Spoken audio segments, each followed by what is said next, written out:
அனைவருக்கும் வணக்கம்.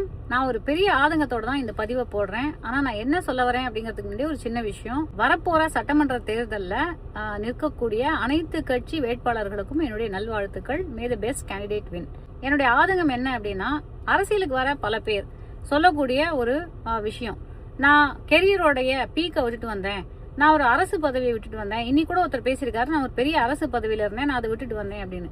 இது ஏன் ஒரு சாக்ரிஃபைஸா ப்ரொஜெக்ட் பண்றீங்க? உங்களை யார் விட்டுட்டு வர சொன்னா? ஏதாவது நிர்பந்தம் இருந்தா உங்களுக்கு விட்டுட்டு வரணும் அப்படின்னு? வாழ்க்கையில நம்ம ஒரு விஷயம் பண்றோம்னா பிடிச்சுதான் பண்றோம். ஒன்னா அதுல நமக்கு ஒரு விருப்பம் இருக்கும், இல்ல அதுல இருந்து ஒரு ஆதாயம் இருக்கும். அப்படி இல்லாத பட்சத்துல யாருமே எந்த ஒரு விஷயத்தையும் பண்ண மாட்டோம். அது சின்ன சின்ன விஷயமா கூட இருக்கலாம். ஒரு ஹோட்டல்ல போய் நம்ம சாப்பிடுறோம் அப்படின்னா கூட விருப்பப்பட்டு தான் பண்ணுவோம். அன்லஸ் நம்ம கழுத்துல யாராவது கத்தி வச்சு இது நீ செஞ்சே ஆகணும் அப்படின்னு நிர்பந்திக்காத வரைக்கும் கண்டிப்பா எந்த ஒரு விஷயமோ மனிதன் அப்படிங்கிறவன் விருப்பப்பட்டு தான் பண்ணுவோம். அப்ப நீங்களே உங்களை ஏன் ஒரு தியாகியா ப்ரொஜெக்ட் பண்ணிக்கிறீங்க? அது ஒண்ணு. ரெண்டாவது, நான் ஒரு பெரிய வலியில இருக்கேன், அந்த வலியெல்லாம் நான் தாங்கிட்டு தான் இந்த வேலையை பண்றேன். எதுக்கு உங்களை யார் அப்படி வந்து கஷ்டப்படுத்தினா? அப்படி நீங்க வலியெல்லாம் தாண்டி பண்ணணும்னு அவசியமே கிடையாது. அப்படி என்ன வலி உங்களுக்கு? அது என்ன மன வலியா, உடல் வலியா, என்ன வலி? ஏன் நம்ம ஒரு விக்டிமா காமிச்சிட்டே இருக்கணும்? எல்லாரும் என்ன வந்து கட்டம் கட்டுறாங்க, எல்லாரும் என்ன வந்து முதுகுல குத்த ட்ரை பண்றாங்க.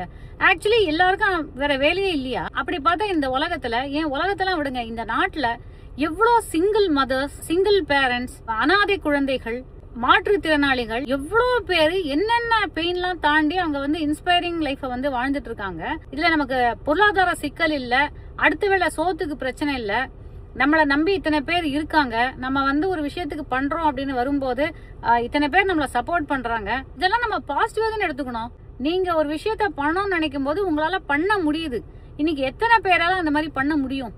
அப்படி இருக்கும்போது why project yourself as a victim? எனக்கு புரியவே இல்லை நிஜமாவே. யார் வாழ்க்கையில தான் பிரச்சனை இல்ல, யாரோட ஜேர்னி தான் ஸ்மூத்தா இருக்கு. ஒண்ணு இல்ல, ஒரு இளநீர் இருக்கிறவங்க கிட்ட போய் நம்ம கேட்டா கூட, ஒரு பூ கிராமாட்ட போய் கேட்டோம்னா, ரோட்ல கடை போட்டிருக்காங்கன்னா எத்தனை இன்னல்கள் வந்து அவங்க ஃபேஸ் பண்ணுவாங்க அப்படிங்கறத உண்மையா அவங்க பேசுவாங்க.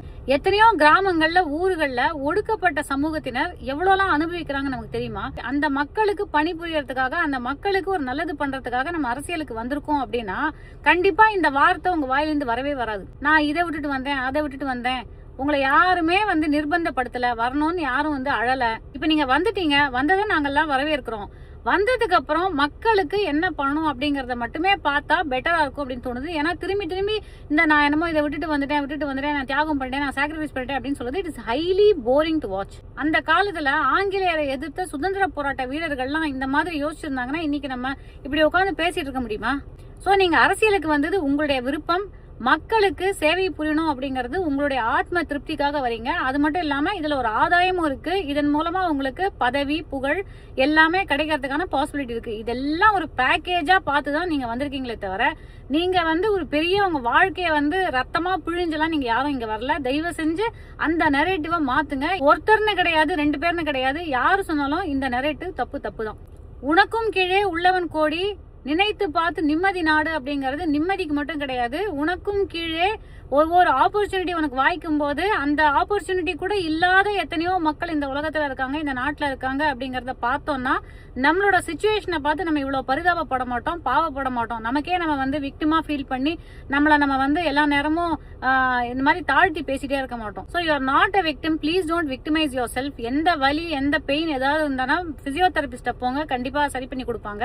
இதுல இன்னொரு முக்கியமான விஷயம், உங்களை தொடர்ற ஃபாலோவர்ஸோட ஏஜ் குரூப்பை பாருங்க. ஒரு ரொம்ப சின்ன வயசுல இளம் பிஞ்சுகளா இருக்கக்கூடிய இன்ஃபுளுன்சபிள் மைண்ட்ஸ் நிறைய பேர் இருக்காங்க. அப்படி இருக்கும்போது அவங்களுக்கு என்ன மாதிரியான மெசேஜ் போகுது? ஐயோ, நம்ம தலைவர் நமக்காக எவ்வளவு பெரிய தியாகம் பண்ணிருக்காரு, ஒரு பெரிய சாக்ரிஃபைஸ் பண்ணிட்டாரு, அவர் நினைச்சிருந்தா எப்படி எல்லாம் வாழ்ந்திருக்கலாம், ஆனா அதெல்லாம் விட்டுட்டு இந்த அரசியல் அப்படிங்கிற சாக்கடைக்குள்ள வந்துட்டாரு, அவரை எல்லாரும் கட்டம் கட்டி அடிக்கிறாங்க, அவரை யாராவது ஏதாவது சொன்னா உடனே நம்ம எல்லாரும் பாஞ்சு போய் அவங்க மேல வந்து வெறுப்ப கக்கணும் அப்படிங்கிற மாதிரியான, அதாவது you are building anger among your cadre. அதனாலதான் பொது வெளியில உங்க மேல ஒரு சாதாரண கிரிட்டிசிசம் வச்சா கூட அவங்களால தாங்கிக்கவே முடியல.